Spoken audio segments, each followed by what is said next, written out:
Est-ce qu'il est possible de devenir riche sans rejoindre un groupe de personnes avec qui on travaille? La réponse objective, c'est non. Parce que là, maintenant, je reste dans la pensée complexe. Est-ce que c'est possible de s'enrichir sans être dans un groupe de personnes avec qui on se partage des opportunités et avec qui on progresse ensemble pour pouvoir réaliser des projets très grands qui vont nous permettre de gagner, nous, individuellement, des sommes importantes? La réponse, c'est non. Il est impossible de s'enrichir seul. Tu ne peux pas t'enrichir seul. Comment tu vas faire pour t'enrichir seul? Prenons un exemple. Les gens aiment souvent dire, moi je suis un self-made man, je suis une self-made woman. Ce sont des bêtises et des balivernes. Personne ne s'enrichit seul. Personne. Parce que supposons même que tu as 50 000 de capital, tu achètes les arachides et tu achètes un plateau, tu commences à vendre. Ok. Au début, tu es en train de vendre seul, non? Mais pour avoir de l'argent, qu'est-ce qu'il faut? Il faut que les clients achètent. Ça veut dire que tu n'es plus seul. Puisque du moment où les clients commencent à acheter ton produit, ça veut dire que tu as besoin des clients pour gagner plus d'argent. Donc tu n'es plus seul. Parce que si les clients n'achètent pas, comment tu as fait pour t'enrichir? Ok, laissons les clients. Tu vends les arachides, on a acheté tout ton stock. Il faut que tu t'approvisionnes, n'est-ce pas?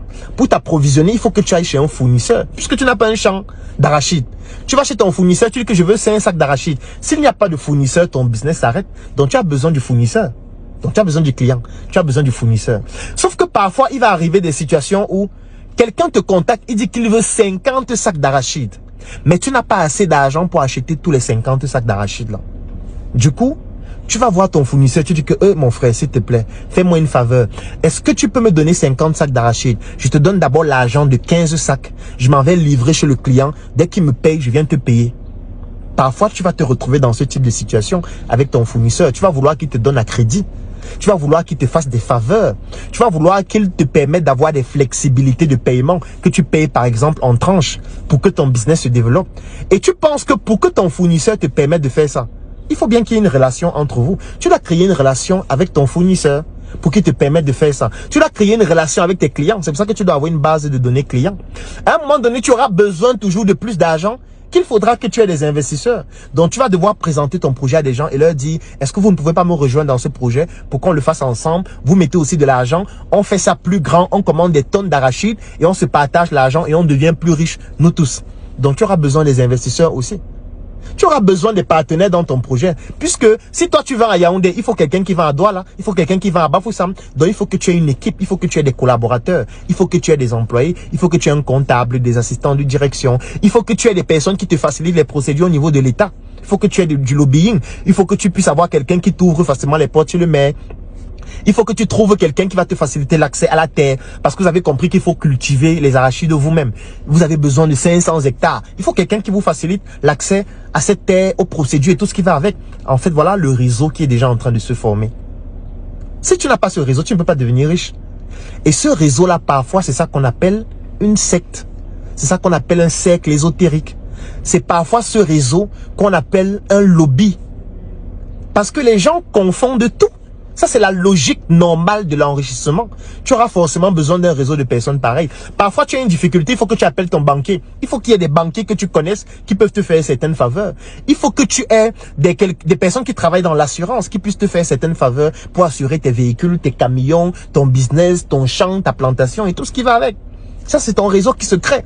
Maintenant, le réseau, pour devenir solide, peut se constituer, peut se professionnaliser. On peut dire, ok, dans notre réseau, si quelqu'un veut aussi vendre les arachides et il voudrait entrer dans notre réseau et bénéficier de ce que nous on a créé depuis 20 ans, on a bâti, on a huilé.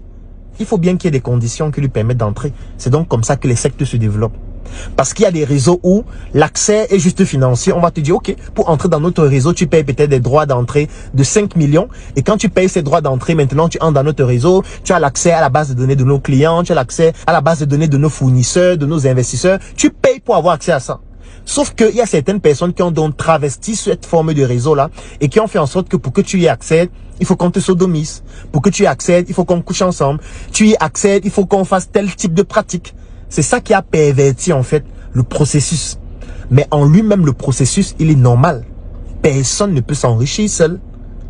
Donc, dans la pensée complexe, je veux ici faire comprendre que les sectes existent. Les cercles ésotériques existent. Ce type de loge-là, ça existe réellement. Ça veut dire que je ne suis pas en train de dire que ça n'existe pas, non. Sauf qu'il y a certaines qui sont pernicieuses, où les pratiques sont dangereuses et que je ne recommande à personne.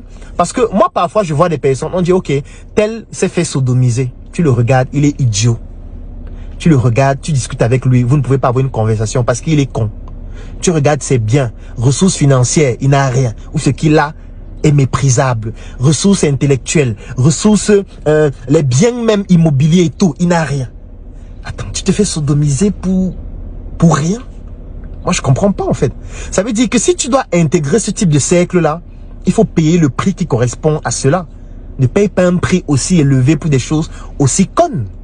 Parce que la plupart des fois, tu vois quelqu'un qui a payé un certain prix, tu dis, mais attends, c'est comme si on t'a vendu un pain à 10 millions. Mais tu peux pas acheter le pain à 5 millions. Juste pour du pain, tu payes aussi cher. Non, ça sert à rien. Nous, par exemple, on a créé la Startup Academy. C'est un réseau d'entrepreneurs. Tu payes 40 000 francs si tu es un étudiant, ou tu payes 100 000 francs si tu es un travailleur. Dès que tu payes ça, on te met dans le groupe. Dès que tu es dans le groupe, tu vas voir les gens qui sont membres, qui sont aux États-Unis, qui sont en France. Tu vas voir les investisseurs, tu vas voir des personnes avec qui tu peux travailler, tu vas voir des personnes qui pourraient même intégrer ton projet. Tu deals avec eux. Vous faites vos business ensemble. C'est comme ça que tu intègres notre réseau. On a un autre réseau qui s'appelle Unibrain.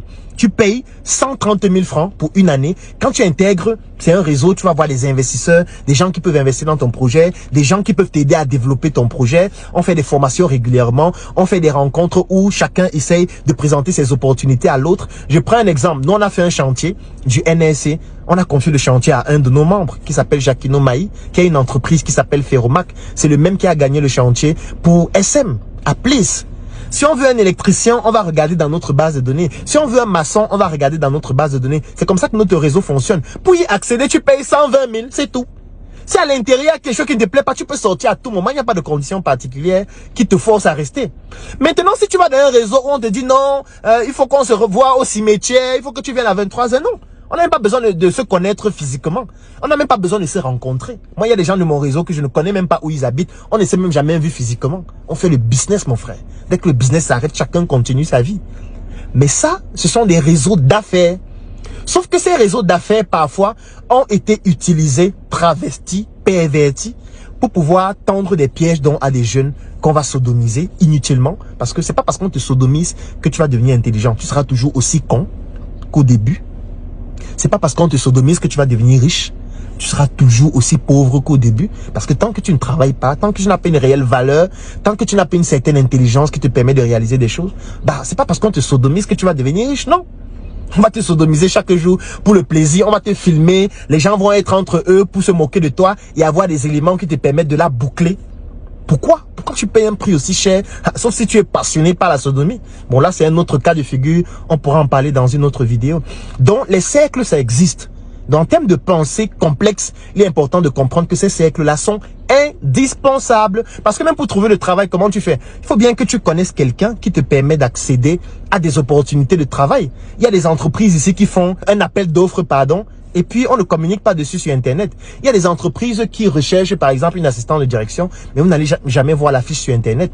C'est parce qu'on a envoyé à quelqu'un, et puis comme la personne te connaît, la personne t'envoie l'information. Et comme toi tu as l'information à temps, tu constitues bien ton dossier, la personne va déposer où il faut et on te recrute. Un travail pro commence par un pro en SM. Change toute ta garde-robe, remplace tout par SM de la tête aux pieds. Désormais tu t'habilles en SM, un avenir propre commence par un style en SM. Pas un style en SM.